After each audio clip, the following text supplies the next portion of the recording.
দর্শক আমি এই মুহূর্তে অবস্থান করছি রাজধানীর করাইল বস্তিতে, যেই বস্তিটি গতকাল ভয়াবহ অগ্নিকাণ্ডে পুড়ে গেছে। আমার পেছনের পুরো অংশটুকুই কিন্তু ধ্বংসস্তূপ। যদিও আমি যে ভবনটিতে দাঁড়িয়ে আছি, যে বিল্ডিংটিতে দাঁড়িয়ে আছি, সেটি একটি মসজিদ এবং এই মসজিদটি কিন্তু মসজিদের চতুর্পাশ পুড়ে গেলেও এই মসজিদটি অক্ষত রয়েছে। আপনারা দেখতে পাচ্ছেন যে করাইলের অসংখ্য বাড়িঘর, আসলে এই যে ছোট ছোট এখানে যে খোপ দেখা যাচ্ছে, এক একটি ঘরে কিন্তু এক একটি পরিবার বসবাস করতো। এই পরিবারগুলো সবাই কিন্তু নিঃস্ব হয়ে গেছে। পুরো প্রতিটি ঘর কিন্তু এখানে বশীভূত হয়ে একেবারে আসলে কোনো অবশিষ্ট কিছুই নেই। আপনারা দেখতে পাচ্ছেন আসলে ক্যামেরায় প্রতিটি ঘরের কিন্তু অবস্থা একেবারে ধ্বংসস্তূপ।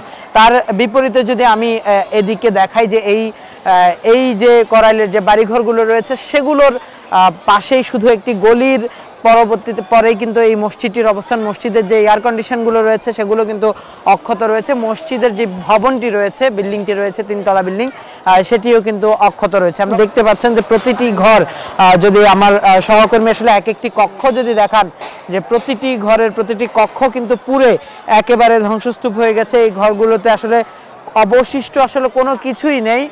যেগুলো আসলে বিল্ডিং ছিল সেগুলো শুধুমাত্র বিল্ডিং স্ট্রাকচার, যেটি ইটের স্ট্রাকচার যেটি, সেটি হয়তো টিকে আছে, কিন্তু তার ভেতরের কিন্তু কোনো জিনিসপত্র নেই। কিন্তু আমরা যে বিল্ডিংটিতে রয়েছি সেটির এই পাশ, আমরা দুপাশে দেখালাম যে এটির দক্ষিণ এবং পূর্ব পাশ আসলে দোনো অংশেই আগুনে পুড়ে গেলেও এই বিল্ডিংটি কিন্তু নিরাপদ রয়েছে। আপনারা দেখতে পাচ্ছেন পুরো করাইলের চিত্র এটি।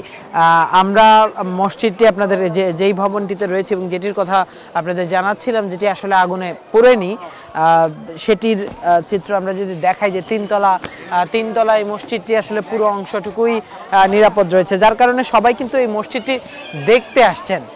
এখানে আমরা যেটি দেখাচ্ছি এই মুহূর্তে, যে পুরো এলাকা পুড়ে গেলেও যেখানে এখানে একটি মসজিদ রয়েছে, সেই মসজিদটি কিন্তু আপনারা দেখতে পাচ্ছেন যে নিরাপদ রয়েছে এবং মসজিদের কোথাও কিন্তু তেমন নয়, কোনো ক্ষতি কিন্তু দেখা যায়নি।